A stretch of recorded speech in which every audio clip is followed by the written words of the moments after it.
How to modify SQL query for grouped output by A_ID.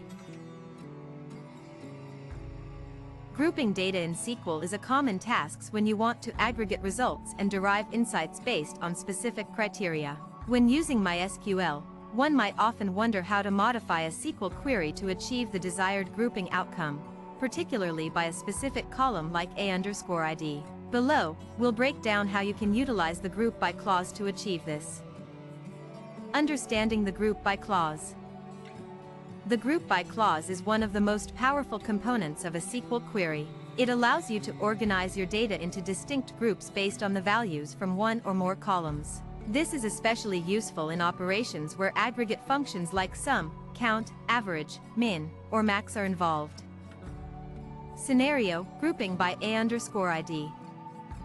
Suppose you have a table of transactions, each transaction being associated with an A_ID, and you want to group these transactions by their A_ID to find specific aggregated information, such as the total amount spent or the average transaction value per A_ID.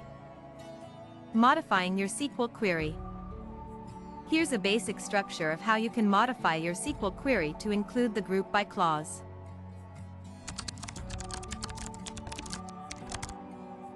Breakdown of the query.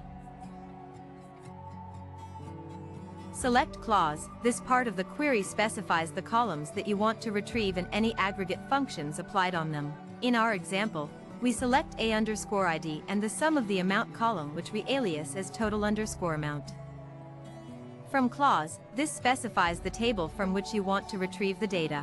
Here, we're using a hypothetical transactions table. Group by clause. This is the crux of our discussion. By using group by A_ID, the query instructs MySQL to group the results based on distinct A_ID values.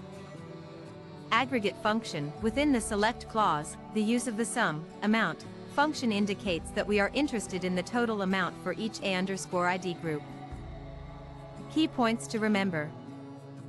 The group by clause must be used when you apply an aggregate function in the select statement. Any column in the select list that is not part of an aggregate function should be included in the group by clause. MySQL requires that all columns in the select clause that are not part of an aggregation must be specified in the group by clause. By understanding and utilizing the group by clause, you can effectively control the grouping behavior of your SQL queries, leading to insightful data retrieval tailored to your needs. Whether you're analyzing financial transactions or any other form of data, mastering this SQL feature will prove incredibly beneficial.